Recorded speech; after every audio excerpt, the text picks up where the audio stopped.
आंतरिक शक्ति, तप और ध्यान किसी भी बाहरी प्रलोभन या आकर्षण से अधिक महत्वपूर्ण होती है। यह कहानी विशेष रूप से यह सिखाती है कि मनुष्य के विचार और उसकी आंतरिक ऊर्जा उसके बाहरी स्वरूप से कहीं अधिक मूल्यवान होती है।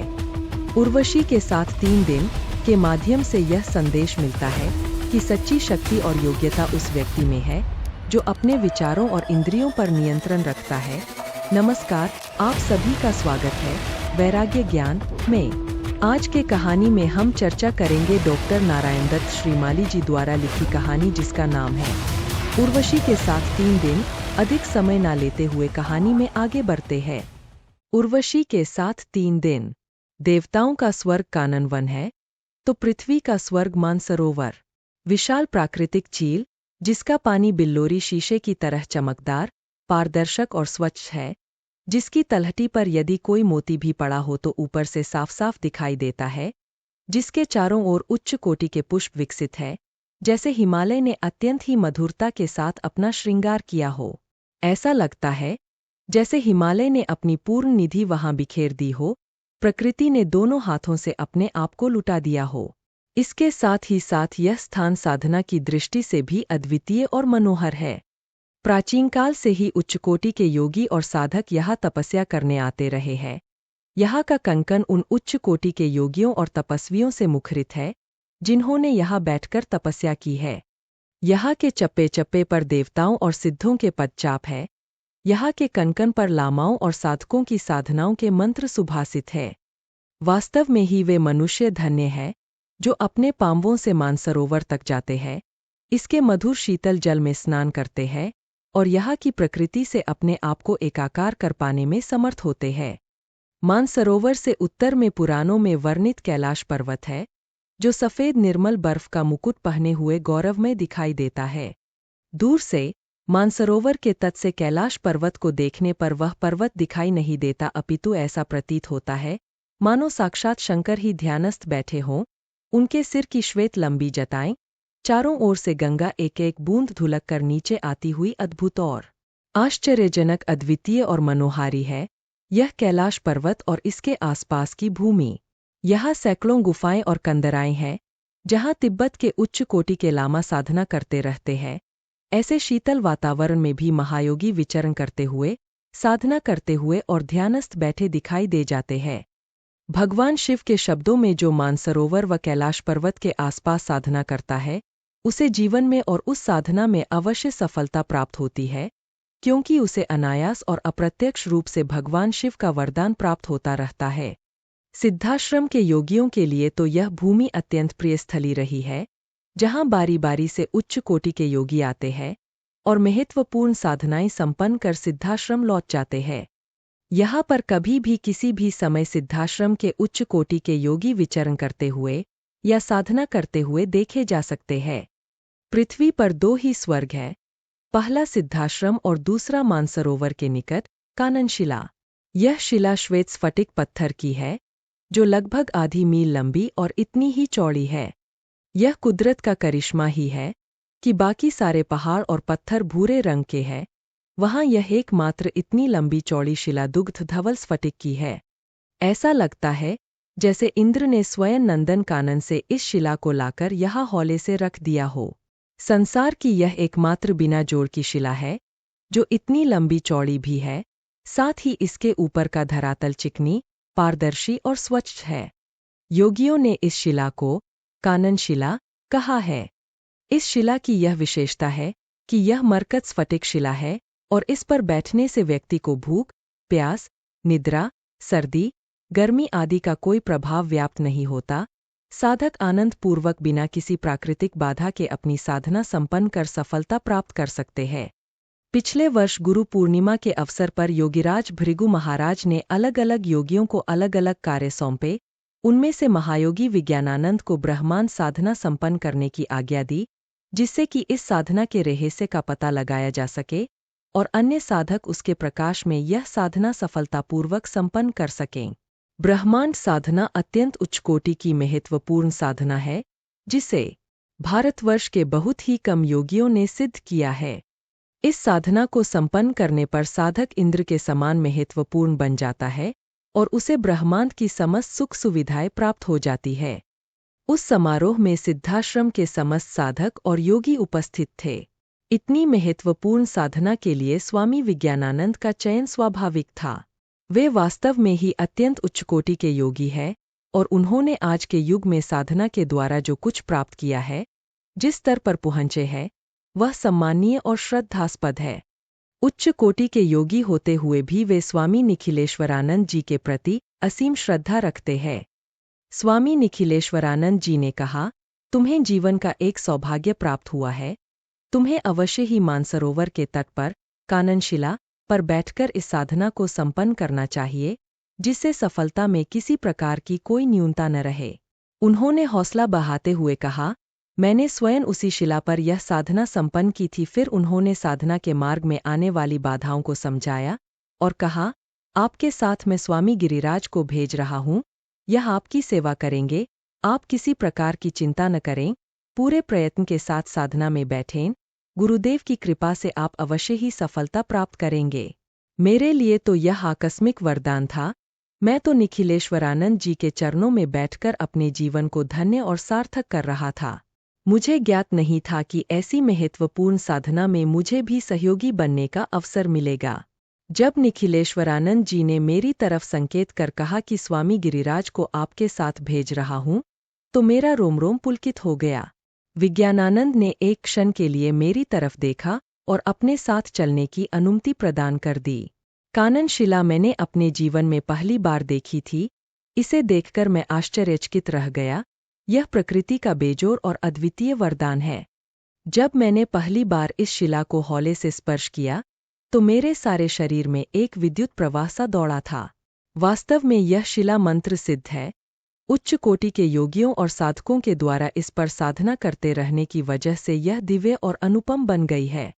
यह शिला अपने आप में ही सिद्ध पीठ बन गई है और इस पर बैठते ही व्यक्ति को जो सुख और आनंद अनुभव होता है, उसकी समता इस विश्व में कहीं पर नहीं है। वास्तव में ही विज्ञानानंद उच्च कोटि के महायोगी है। उस कानन शिला पर बैठकर जिस प्रकार से वह अकंपित साधनारत हुए, वह वास्तव में ही सराहनीय था। यह साधना 30 दिन की थी और मैंने देखा कि 25 दिन बीतने पर भी वे ज्यों के त्यों ध्यानस्थ रहे। न तो उन्होंने एक बार आंखें खोली और न इस पूरी अवधि में एक बार उनके शरीर में कोई कंपन ही हुआ। वे निश्चल भाव से जिस आसन पर बैठे थे, उस पर बराबर बैठे रहे। होठों से ही स्फुट अस्फुट ध्वनि निःसृत हो जाती थी। इसके अलावा किसी प्रकार का कोई कंपन उनके पूरे शरीर पर व्याप्त नहीं था। इस प्रकार से ध्यानस्थ होना उच्च कोटि के योगियों के लिए ही संभव है।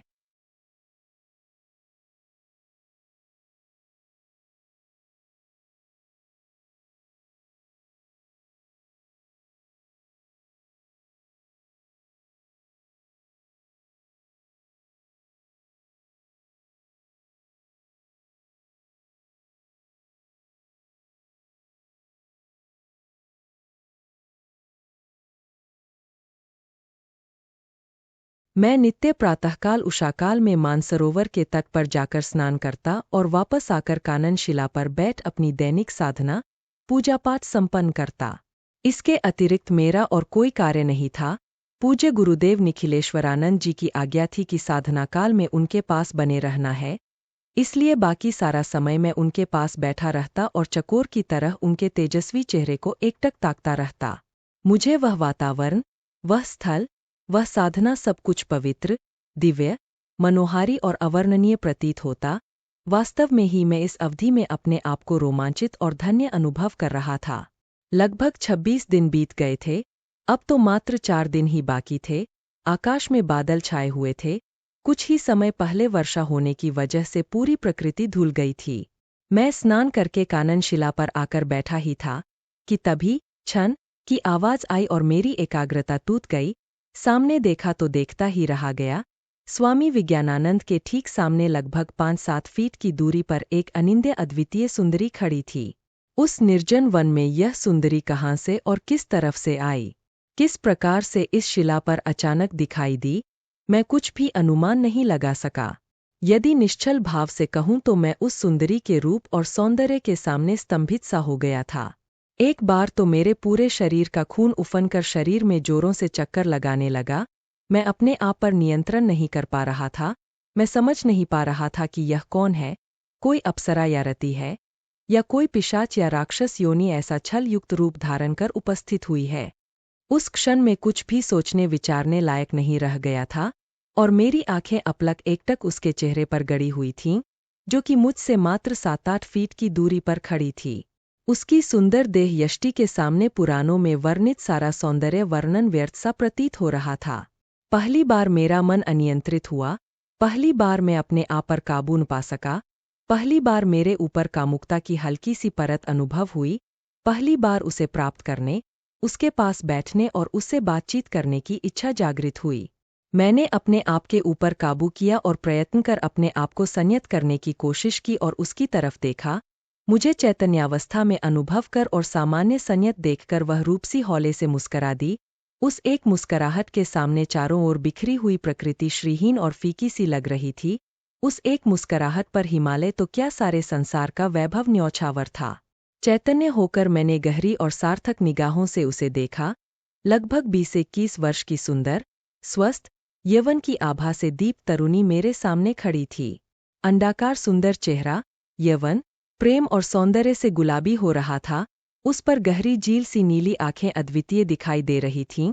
होंठ ऐसे प्रतीत हो रहे थे माना दो गुलाबी पंखुड़ियों को एक दूसरी पर रख दिया हो और चिबुक के छोटे से गड्ढे में समस्त संसार का यौवन कूद पड़ने के लिए आतुर था। हंसिनी ग्रीवा और उन्नत, उभरे हुए वक्ष ऐसे प्रतीत हो रहे थे मानो दो ऋषि खड़े होकर सूर्य को अर्घ्य दे रहे हों। वक्षस्थल पर कसकर कंचुकी बंधी हुई थी और नाभि के नीचे नील वर्णीय परिधान पहना हुआ अत्यधिक आकर्षक और स्वप्निल अनुभव हो रहा था। हस्ती सुंड की तरह जंघाएं और पायलों में छोटे छोटे घुंघरू बंधे होने की वजह से पैर अत्यधिक आकर्षक और सुंदर लग रहे थे। सिर के बाल लंबे और पीछे जंघाओं को छू रहे थे। यौवन भार से झुका हुआ उसका शरीर ऐसा प्रतीत हो रहा था मानो कामदेव अपनी प्रत्यंचा को टेढ़ी कर पूरे विश्व पर विजय प्राप्त करने के लिए आतुर हो। अनिंद्य सुंदरी के उस रूप, यौवन और मधुरता की त्रिवेणी में स्नान कर अपने आप के ऊपर नियंत्रित नहीं कर पा रहा था। शायद विधाता ने बहुत ही फुर्सत के क्षणों में उसके एक एक अंग को गढ़ा होगा। अत्यधिक गौरवर्ण और उस पर लज्जा का गुलाबी आवरण चढ़ा हुआ ऐसा लग रहा था मानो प्रातःकालीन उषा ने चारों ओर गुलाल बिखेर दी हो। उसकी एक एक मुस्कराहट पर 100 स्वर्ग और कानन वन न्यौछावर थे। निश्चय ही वह अनिंद्य और अद्वितीय सुंदरी थी, जिसकी समानता इस पृथ्वी पर न तो संभव थी और न है। मैं अभी तक अपलक उस सौंदर्यशालिनी को देख रहा था, समझ नहीं पा रहा था कि मैं इस नवागंतुका अतिथि की कैसे अभ्यर्थना करूं, क्या कहूं, कैसे कहूं। तभी गुलाबी पंखुड़ियों में हल्का सा कंपन हुआ। उसने अपना परिचय देते हुए कहा, मैं इंद्र साम्राज्य की नृत्यांगना उर्वशी हूं। मेरे मन में स्वामी विज्ञानानंद छा गए हैं और मैं इनकी साधना पर मुग्ध हूं। मैंने इंद्र साम्राज्य छोड़ दिया है क्योंकि मेरे चित्त पर तो विज्ञानानंद की तपस्या और श्रेष्ठता हावी हो गई है। मैं इन्हें वरण करने के लिए कटिबद्ध हूँ। योगी और सुंदरी, सुंदरी और योगी एक आश्चर्य है। इन दोनों का समन्वय कैसे संभव है? और फिर विज्ञानानंद तो उच्च कोटि के साधक है, वह इस रूपसी उर्वशी का वरण करें, यह सर्वथा असंभव प्रतीत हो रहा है। पर इसमें इसका भी क्या दोष? यह तो बेचारी अपने दिल के हाथों मजबूर है।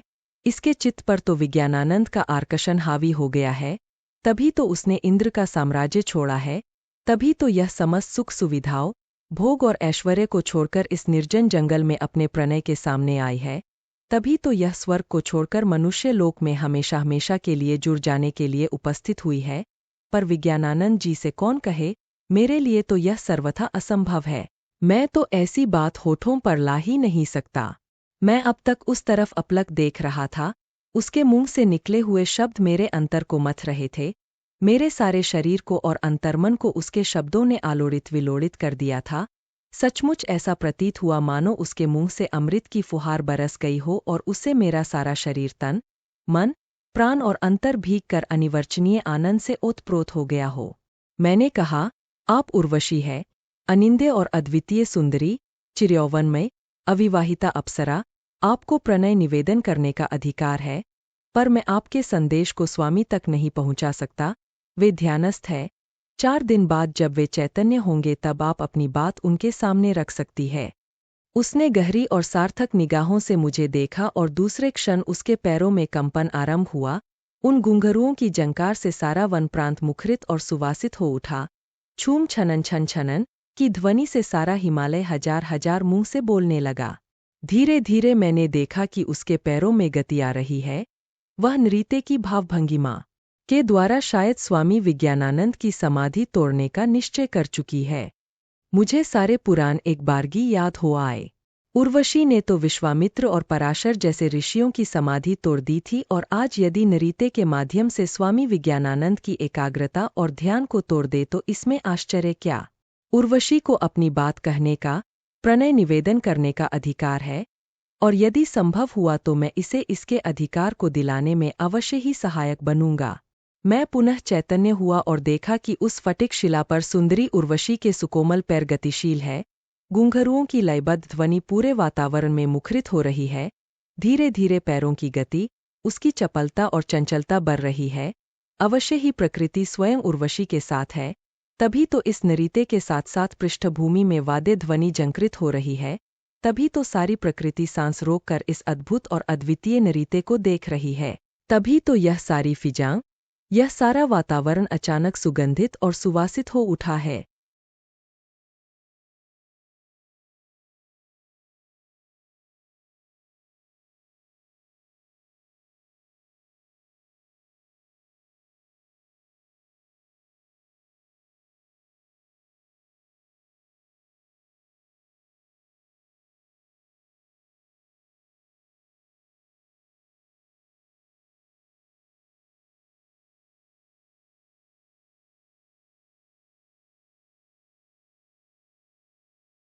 पैरों की गति बढ़ गई थी। पता नहीं पड़ रहा था कि कब पैर उठ रहे हैं और कब पैर शिला को छू रहे हैं। एक विशेष लय के साथ उसके दोनों पैर गतिशील थे और घुंघरुओं की छनछनाहट के साथ लयबद्ध नृत्य मुखरित हो रहा था। एक विशेष मुद्रा, एक विशेष लोच, एक विशेष भंगिमा के साथ सारा शरीर नृत्य में गतिशील होना, मुद्रा प्रदर्शन करना और चपलता के साथ नृत्य युक्त होना आश्चर्यजनक था, अद्वितीय था, अवर्णनीय था। कब दिन ढला कब सांझ हुई पता ही नहीं चला। उसके सुंदर गोरे ललाट पर पसीने की बूंदें चू रही थीं। श्वेत से कंचुकी भीग कर शरीर से चिपक गई थी। नाजुक और गोरे पैर अभी तक लयबद्ध नृत्य हेतु गतिशील थे, परंतु न उर्वशी रुक रही थी और न स्वामी विज्ञानानंद चैतन्य हो रहे थे। इतने समय तक नृत्य करने से पत्थर भी अपनी आंखें खोल देता, इंद्र भी विचलित हो जाता, पर विज्ञानानंद अभी भी ध्यानस्थ थे, अभी तक भी निश्चल अकंपित आसन पर स्थिर थे। धीरे धीरे रात्रि हुई। चंद्रमा ने कुछ समय पहले ही आकाश में आकर उस दृश्य को देखने का सफल असफल प्रयास किया, परंतु अब उर्वशी पूर्ण रूप से थक कर चूर होकर उसी शिला पर विज्ञानानंद के सामने बैठी हुई भी। उसका चेहरा उदास था, जैसे कि किसी सद्यस्नात गुलाब पर ओस की परत जम गई हो। मन ही मन वह झुंझला रही थी। शायद उसे स्वप्न में भी गुमान नहीं था कि उसका सौंदर्य इस प्रकार से पराजित प्रताड़ित हो जाएगा। फिर भी उसने हिम्मत नहीं हारी थी। जिसने भी उसको इस कार्य के लिए भेजा था, उसके प्रति वह विश्वसनीय थी। वह उसी प्रकार सौंदर्य की साक्षात स्वर्ण राशि बनी वहीं बैठी रही और अपलक नेत्रों से स्वामी विज्ञानानंद को निहारती रही। लगभग 4 बजे प्रातः वह न जाने कहाँ अदृश्य हो गई। मैं भी उठकर मानसरोवर के तट पर पहुंचा और मल मल कर स्नान किया। मेरा सारा शरीर ताप से फूंक रहा था। स्नान करने पर मुझे शीतलता अनुभव हुई। कितने समय तक पानी में घुसा रहा, कुछ पता नहीं चला। सूर्य की पहली किरण के साथ मैं कानन शिला पर पहुंचा तो विज्ञानानंद निश्चल भाव से ध्यानस्थ बैठे हुए थे। लगभग 8 साढ़े 8 बजे वह फिर आई, परंतु आज उसकी शोभा 100 गुनी ज्यादा थी। नाभि दर्शना सुंदरी उर्वशी ने अपना श्रृंगार आज जी भर कर किया था। कंचुकी आज और ज्यादा कस गई थी। सिर पर से लेकर धानी वस्त्र घुटनों तक पहना हुआ था। सब कुछ नया नया खिला महक रहा था। उसके शरीर से विशेष भीनी महक मैं अनुभव कर रहा था। उसने सर्वप्रथम स्वामी विज्ञानानंद को प्रणाम किया और कुछ क्षणों तक सामने बैठी रही। मैं उससे बहुत कुछ पूछना चाहता था, पर मेरे मुंह से बोल निकल नहीं पा रहे थे। यह तो पता चल गया था कि वह देव अप्सरा उर्वशी थी, पर यहाँ क्यों आई है, क्यों इतना परिश्रम कर रही है, किसने उसे किस विशेष उद्देश्य के लिए भेजा है। ये सारे प्रश्न उस समय अधूरे रह गए जब उसने खड़े होकर एड़ी के टोहके से नृत्य का पहला कंपन प्रारंभ किया। आज भी वह उसी प्रकार उसी लय के साथ मूक मुद्रा युक्त नृत्य कर रही थी, परंतु सूर्य ढलने पर मैंने देखा कि विज्ञानानंद आज भी अवचिल अकंपित ध्यानस्थ थे। एक क्षण के लिए मुझे विचार आया कि कहीं विज्ञानानंद का शरीर शांत तो नहीं हो गया, परंतु उनके होठों से निकलते हुए स्फुट शब्द उनकी जीवंतता का परिचय दे रहे थे। दूसरी रात मैं कुछ क्षणों के लिए लेटा तो अवश्य, परंतु रात भर मुझे नींद नहीं आई। मैं लेटा हुआ था और उर्वशी विज्ञानानंद के सामने अत्यंत विलासमय रूप में बैठी हुई थी। प्रातःकाल उठकर मैंने स्नान किया, परंतु जितना ही ज्यादा अपने शरीर पर पानी डालता था, उतनी ही दाहकता बढ़ती जाती। थका हुआ, शिथिल गति से चलकर मैं कानन शिला पर आया। तब तक उर्वशी पुनः आ चुकी थी। रात्रि को कुछ समय के लिए वह कहीं चली गई थी, अवश्य ही अपना श्रृंगार करने और अपने आप को ज्यादा से ज्यादा मोहक बनाने के लिए किसी स्थान पर जाती होगी, परंतु आज तो प्रातः 7 बजे से ही शिला पर उपस्थित थी। उसके चेहरे की मुख मुद्रा संकल्पित व कठोर थी। संभवतः उसने निश्चय कर लिया था कि आज हर हालत में विजय प्राप्त करनी है। आज का नृत्य उसने जल्दी ही प्रारंभ कर दिया। शायद वह नृत्य के द्वारा ही अपनी विजय को पूर्ण सार्थक समझ रही थी। ज्यों-ज्यों सूर्य का रथ आकाश की ओर अग्रसर हो रहा था, त्यों-त्यों उसके नृत्य की लय बढ़ती जा रही थी। साधना का आज अंतिम दिन था और उस शिला पर उर्वशी का अत्यधिक मोहक, विलासमय सौंदर्य से परिपूर्ण नृत्य गति की चरम सीमा पर था। धीरे धीरे दोपहर हुई, सांझ झली और शुभ्र आकाश में साक्षीभूत पूर्ण चांदनी के साथ चंद्रमा भी उपस्थित हुआ, पर उर्वशी के पैर बराबर गतिशील बने रहे। पसीने से उसका शरीर भीग गया था, शरीर के वस्त्र चिपक गए थे, चेहरे पर श्वेत कण थिरक रहे थे, परंतु वह अपने सुंदर सुकोमल पैरों से नृत्यशील थी। थकावट से उसका सारा शरीर निभाल हो रहा था। निरंतर नृत्य से थोड़ा थोड़ा खून बहने लग गया था, जिससे शुभ्र स्फटिक शिला कहीं कहीं रक्तिम हो रही थी। मैंने देखा कि थकावट से चूर उर्वशी निभाल होकर संज्ञा शून्य सी स्वामी विज्ञानानंद के सामने गिर गई। उसके पैरों में कंपन था, तलवों से खून की बूंदें छलछला रही थीं और सारा शरीर संज्ञा शून्य सा महायोगी के सामने पसरा हुआ था। मैंने देखा महायोगी उसी प्रकार शांत, समाधिस्थ थे। उनकी आंखों में किसी प्रकार का कोई कंपन नहीं था। 1 घंटे तक संज्ञा शून्यता के बाद अनिंद्य सुंदरी उर्वशी ने सिर ऊपर उठाया। मैंने देखा कि उसकी आंखों से अश्रुकण निकल रहे थे, कंठ अवरुद्ध हो गया था, गला भर आया था और दोनों हाथ जोड़े हुए उसका सारा शरीर थरथरा रहा था। एक क्षण के लिए मुझे स्वामी विज्ञानानंद पर क्रोध आया, परंतु मैं विवश था। मैं कर भी क्या सकता था। मैंने महसूस किया कि आज योग के सामने सौंदर्य और विलास पराजित थे। एक योगी के सामने अनिंद्य सुंदरी विवश, शक्तिहीन, भीथिरनी की तरह थी। इतनी हिम्मत नहीं थी कि वह विज्ञानानंद को स्पर्श करे, परंतु उसके चेहरे और आंखों से बहते हुए अश्रुकण अपनी पराजय अनुभव कर रहे थे। उसके मुंह से अस्फुट शब्द निकले, मैं इंद्र सभा की नृत्यांगना उर्वशी आपके सामने पराजित हूँ। आज पहली बार मैं स्वयं को विवश अनुभव कर रही हूँ। मेरा यौवन, मेरा सौंदर्य सब कुछ व्यर्थ है, बेमानी है। योग के सामने यह सौंदर्य पराजित और प्रताड़ित है। ऐसा कहते कहते वह उठ खड़ी हुई। आंसुओं से सिक्त आंखों से उसने मुझे जी भर के देखा और धीरे धीरे शिला से नीचे उतरकर उत्तर दिशा की ओर बढ़ गई। दूसरा दिन हुआ। आकाश में सूर्य देव मुस्कराने लगे। मैं पिछले दिन की घटनाओं से स्तंभित था। चाहे योगी ही हो, पर नारी का इस प्रकार से अपमान मेरे लिए असह्य था। मैं गुरु आज्ञा से बंधा हुआ था। पहली बार मैंने योग के महत्व को अनुभव किया। पहली बार साधना के मूल्य और उसकी उच्चता को स्वीकार किया। पहली बार विज्ञानानंद के चरणों में अपने आप को धन्य धन्य अनुभव किया। आज साधना का अंतिम दिन था। लगभग 4 बजे महायोगी ने अपनी आंखें खोलीं। समाधि भंग हुई और सुंदर कमलवत नेत्रों से पूर्ण शांति के साथ उन्होंने मेरी ओर देखा, जैसे उन्हें पिछले 3 दिनों की घटनाओं का कोई भान न हो। साधना की सफलता उनके चेहरे पर प्रतिबिंबित हो रही थी। उनका मुखमंडल एक अपूर्व आभा और साधना की रश्मियों से दमक रहा था। वे अपने उद्देश्य में पूर्ण रूप से सफल हुए थे और ब्रह्मांड साधना के द्वारा उन्होंने उन रहस्यों को पा लिया था जो अभी तक सर्वथा अज्ञात थे।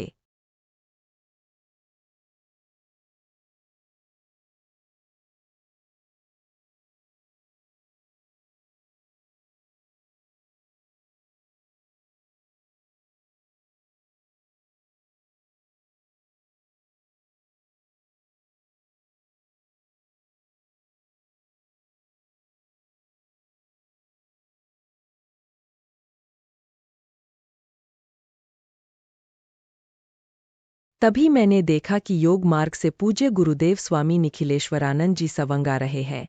मेरे चेहरे का और हृदय का मालिन्य एक बारगी समाप्त हो गया। संशय के भाव मिट गए और ज्यों ही वे शिला के पास पहुंचे, प्रसन्नता के साथ मैंने उन्हें प्रणाम किया। वे शिला पर विज्ञानानंद के पास जा खड़े हुए और उन्हें उठाकर अपने सीने से लगा लिया। बोले, विज्ञान, तुमने दुहरी सफलता पाई है। ब्रह्मांड साधना में पूर्णता तो प्राप्त की ही है, योग के द्वारा उर्वशी के गर्व को भी खंडित किया है। आज भी पौराणिक घटनाएं दोहराई जाती है। हिमालय में आज भी देवता और अप्सराएं मौजूद है। आज भी तपस्या की उच्चता से इंद्र भयभीत होते हैं और अप्सराओं के माध्यम से तपस्या में विघ्न डालने के लिए उनका प्रयोग करते हैं। और आज भी ऐसे महायोगी है जो इन सबसे परे पूर्णतः नियंत्रित और समर्थ है। तो दोस्तों, इस रहस्यमय यात्रा उर्वशी के साथ 3 दिन का अंत यही होता है। हमने जाना तंत्र, साधना और अज्ञात शक्तियों की गहराइयों में। अगर आपको यह कहानी प्रेरणादायक और रोचक लगी तो इस वीडियो को लाइक करना न भूलें। और हाँ, हमारे चैनल वैराग्य ज्ञान को सब्सक्राइब करें ताकि आप ऐसी और भी अद्भुत कहानियों से जुड़े रहें। इस कहानी को अपने दोस्तों के साथ शेयर करें ताकि वे भी इस अद्भुत यात्रा का हिस्सा बन सकें। आपका धन्यवाद कि आपने हमारे साथ इस यात्रा में कदम रखा। अगले वीडियो में फिर मिलेंगे, तब तक के लिए नमस्ते।